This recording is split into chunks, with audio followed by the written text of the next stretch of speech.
notre cours, il n'est pas fait pour donner des réponses. Pour nous, c'est vraiment important de penser que ces choses, elles doivent être débattues et pas résolues.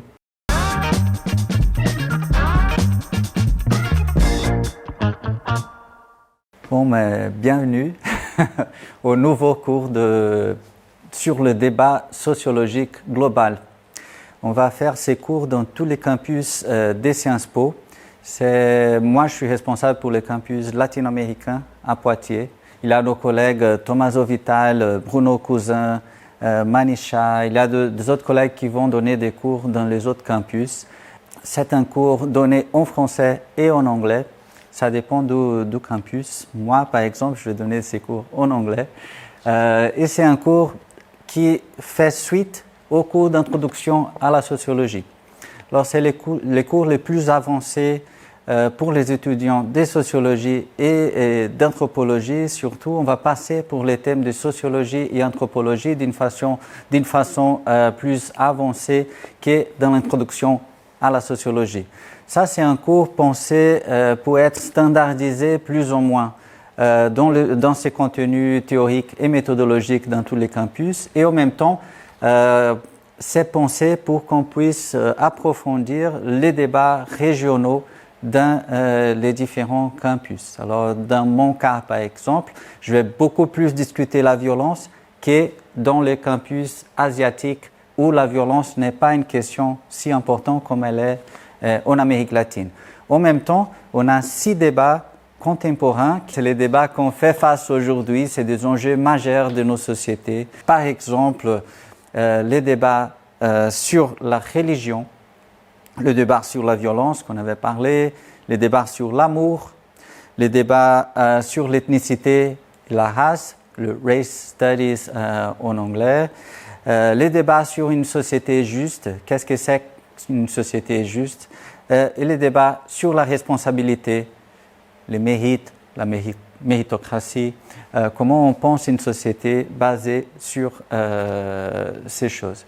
Alors pour nous, le plus important, c'est pas de faire une formation traditionnelle qui vient de tous les auteurs et toutes les traditions sociologiques. Nos étudiants, ils connaissent déjà ça parce qu'ils sont passés par les cours d'introduction. Alors, on ne va pas répéter ça, on va vraiment utiliser les différents courants de la sociologie pour penser les problèmes contemporains. Par exemple, comment on va penser la religion aujourd'hui? Quels sont les enjeux qui font référence au problème de la religiosité et des différentes formes de religion qui existent aujourd'hui? Comment penser les rapports entre la religion et l'État, par exemple? La religion est-elle un problème intime, un problème privé, ou la religion est quelque chose qui est devenu un problème public, politique? Comment on va penser la religiosité individuellement, mais aussi tous les enjeux liés à des communautés religieuses? Comment on va penser les différentes formes des rapports entre les différentes religions et le mariage, par exemple? Comment une religion va penser le mariage? Comment une autre religion va penser le mariage? Quelle est la force de ces choses, de ces différentes religions pour la vie contemporaine? En Amérique latine, par exemple, on voit une croissance énorme de religions évangéliques pentecôtistes. Ça, ce n'est pas le cas en Asie, mais c'est le cas aussi en Afrique. Comment penser les différentes théologies, par exemple la théologie catholique qui va penser les sacrifices à long terme, qui va nous donner des espoirs à d'autres générations, c'est une théologie de long terme. Quelle est la différence avec la théologie pentecôtiste qui pense vraiment la conversion individuelle? Quelles sont les conséquences pour la société quand on passe d'une société catholique à une société pentecôtiste, par exemple, comme c'est le cas au Brésil, par exemple. Alors, on va penser ces types d'enjeux très pratiques et quelles sont les conséquences sociologiques qu'on peut retenir de ça. En même temps, on va penser comment Durkheim, avec ses livres, les formes élémentaires de la vie religieuse, comment il pensera ce qui se passe au Brésil aujourd'hui et ces types de transitions religieuses qu'on voit là-bas, et comment un autre auteur contemporain comme Bourdieu, comme Michel Foucault, comment ces types de théories, elles pourraient nous apporter des choses à comprendre les changements, les transformations sociales contemporaines. Un des thèmes qu'on va étudier ici, c'est le thème de la violence. Alors, comment on pourrait penser la violence à partir de différentes perspectives sociologiques? Si on pense à la tradition weberienne, par exemple, on va voir toujours que la violence, elle fait partie du débat sur le pouvoir. Le Weber, il va penser la violence, le moteur de la vie politique. C'est l'État, il va être basé sur la monopolisation de la violence. Le monopole de la force, c'est la base de tous les États. Il faut contrôler un territoire, il faut contrôler ces territoires par la force, par la violence, pour après pouvoir construire le pouvoir politique. Alors là, la violence est une catégorie de la vie politique pour Weber. Ça, c'est exactement à l'envers quand on pense à, par exemple, Hannah Arendt. Elle va penser la violence comme quelque chose qui détruit la vie politique, qui fait la vie politique disparaître. Parce que pour elle, l'approche, c'est une approche plutôt normative qui va penser la violence comme quelque chose qu'on ne veut pas, quelque chose qui n'est pas désirable dans la vie sociale. Qu'est-ce que vous pensez de ça? Alors, par exemple, comment on pourrait penser les thèmes de l'amour à partir de la sociologie? Bon, la sociologie, elle a toute une partie qui s'appelle sociologie des émotions. On pense la sociologie vraiment comme quelque chose capable, comme une discipline capable de comprendre les émotions, la vie symbolique, la vie des représentations. L'amour, c'est chanter, c'est écrit, c'est penser, c'est vécu, c'est quelque chose d'important pour tout le monde. Il a des différentes formes d'amour.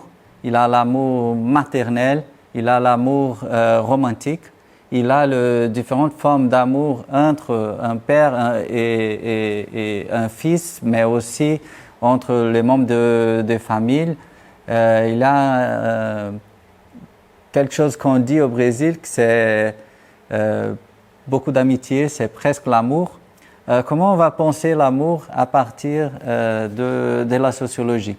Est-ce que, par exemple, l'amour a été inventé dans une époque spécifique ou l'amour, il a toujours existé? Est-ce que l'amour est quelque chose de biologique, quelque chose qui fait partie de la construction de la vie, de notre vie matérielle, corporelle, ou c'est quelque chose qui a été construit culturellement? Quels sont les rapports entre l'amour et les mariages? Pourquoi des différentes cultures ne vont pas se marier par amour, mais nous, on pense qu'on va se marier toujours après un cas romantique? Comment on peut penser ces choses dans des différentes traditions sociologiques? Alors, on va vraiment plonger sur ces types de réflexions et on va essayer de penser comment la sociologie pourrait penser la vie amoureuse et des différentes conséquences de ça. Par exemple, est-ce que le féminisme, il est compatible avec l'amour romantique ou pas? Est-ce qu'on pourrait penser l'amour romantique dans une espèce d'égalité entre les genres, ou il faut toujours penser de quelque inégalité? Et quelles sont les inégalités acceptables dans un couple, ou quelles sont les inégalités acceptables dans l'amour d'un père à un fils, et quels sont les rapports qui vont devenir quelque chose d'oppressif, quelque chose de violent? L'amour justifie ça ou pas? Ça, c'est les types de choses qu'on va discuter à partir des différentes formes de pensée sociologique. Si on pense par exemple à une approche marxiste de l'amour. Pour Marx, c'est sûr qu'il y a une structure économique et que les représentations, ils viennent après.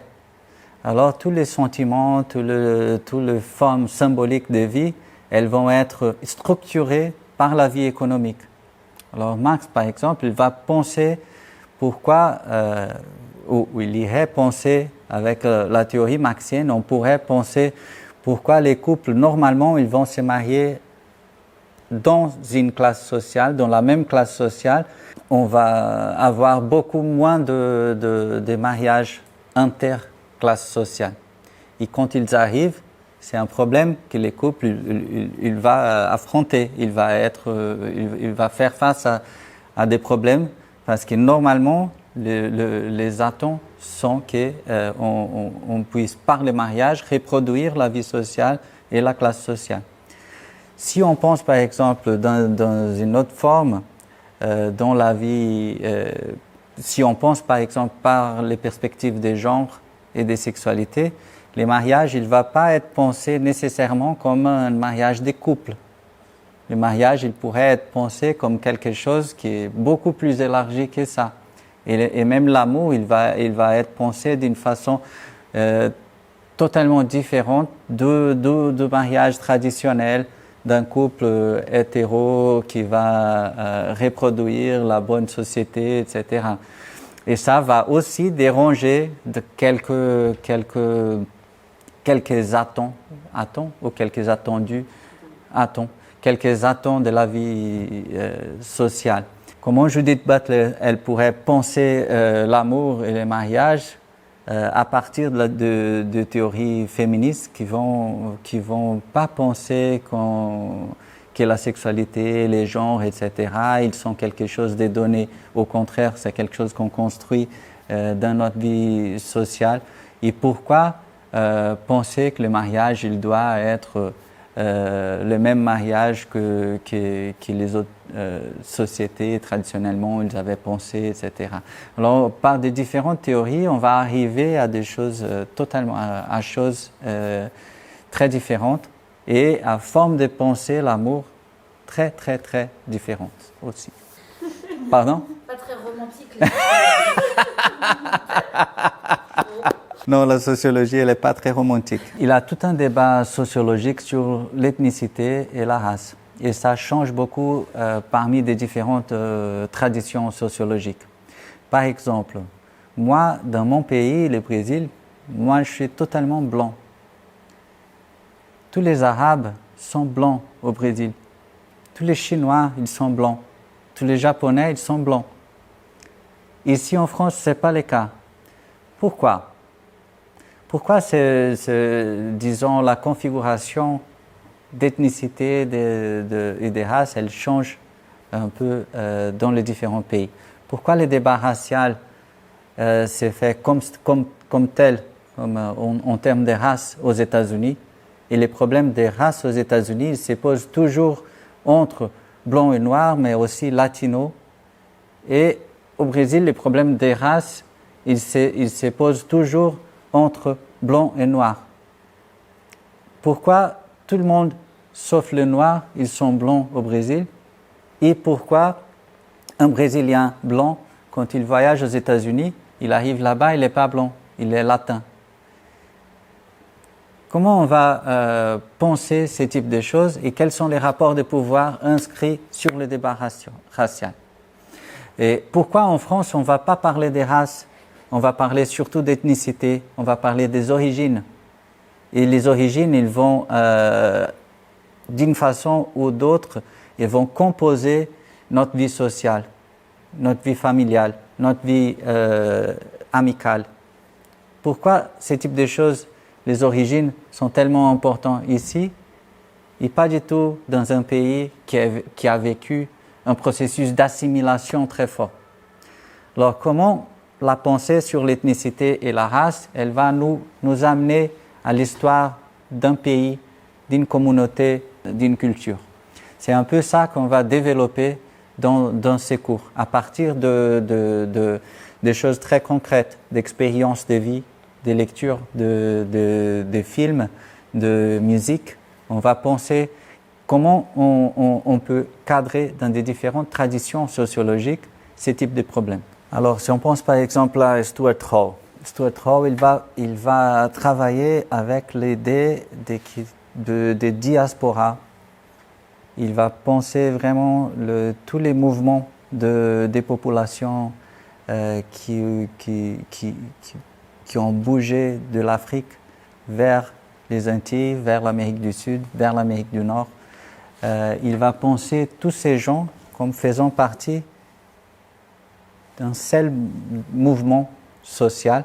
Il va penser des identités. Et l'idée d'identité, c'est très important pour Stuart Hall.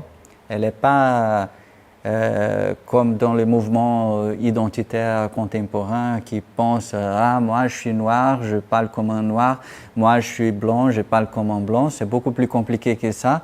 Mais de toute façon, il va penser la diaspora africaine, il va penser tous les mouvements liés au passé de l'esclavage comme quelque chose qui diffuse l'identité d'abord africaine et qui va produire des hybridisations et qui va produire des formes nouvelles de pensée. Qu'est-ce que c'est l'Afrique? Qu'est-ce que c'est l'ethnicité africaine? Qu'est-ce que c'est l'identité africaine? Même si moi, je suis né en Jamaïque, on dit, et après, je suis déménagé au Royaume-Uni. Alors, je ne suis pas du tout africain, je suis né en Jamaïque et je suis déménagé et vécu la grosse partie de ma vie au Royaume-Uni. En même temps, je fais partie de ces mouvements de diaspora africaine.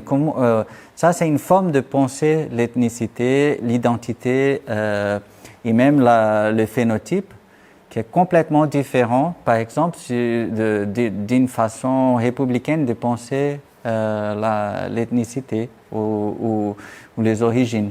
On va pas, dans ce cas, on ne va pas penser au corps, on ne va pas penser au phénotype, on va toujours penser quels sont les discours qu'on pourrait faire. Et dans ce cas-là, tout le monde peut faire le même discours, n'est-ce pas? Il y a des différentes origines qui peuvent en même temps argumenter et par l'argumentation rationnelle, on va se mettre d'accord, on va montrer nos conflits, on va argumenter, on va faire des choses, etc. L'identité, elle ne joue pas. C'est les discours qui jouent. Et dans ce cas-là, on comprend pourquoi toute la pensée républicaine, elle va être contre la pensée identitaire et l'opposé. Pourquoi tout le monde qui va penser toute sa vie en longue durée construite par l'identité, pourquoi ces gens ils vont dire non, mais la République elle va effacer un peu nos racines, ça c'est pas bon.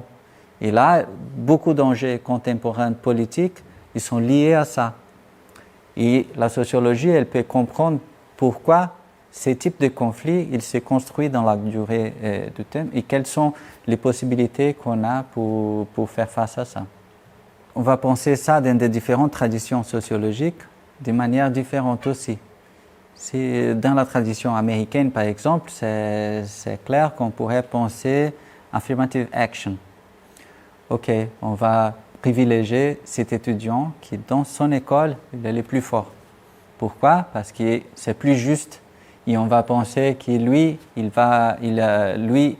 avec les moyens qu'il avait, il a fait son mieux. Si on lui donne plus de moyens, il va faire son mieux aussi. Dans une autre tradition plutôt méritocratique, procédurelle, on va penser non, on va sélectionner les moyennes. Et les moyennes qui sont les plus forts, on va le mettre parce qu'ils ont eu à la fin plus de mérite. Des différentes traditions normatives vont penser l'individu et son environ de façon différente aussi. Il a les traditions sociologiques qui vont faire cette analyse de ce qui se passe. Ils vont voir les conséquences pour les différentes sociétés. Qu'est-ce que ça donne quand une société elle est basée sur le mérite individuel et qu'est-ce que ça donne à la fin quand on pense les choses plus relativement. Tous les débats sur les inégalités, la justice sociale contemporaine, ils passent un peu pour ce type d'enjeux et on va plonger un peu, on va nous plonger dans cette discussion pendant ces cours. Et à la fin, nos étudiants ils vont être équipés pour faire ces débats et pour comprendre les enjeux sociaux, même s'il n'y a pas de réponse facile pour ces choses. Et notre cours, il n'est pas fait pour donner des réponses. C'est vraiment un cours qui s'appelle débat sociologique, parce que pour nous, c'est vraiment important de penser que ces choses, elles doivent être débattues et pas résolues. C'est des choses qu'on ne va pas résoudre dans les cours. On va vraiment équiper nos étudiants pour participer de la vie sociale, de ces controverses, d'une façon beaucoup plus approfondie, d'une façon beaucoup plus mûre qu'avant les cours. C'est ça qui nous intéresse. Sciences Po.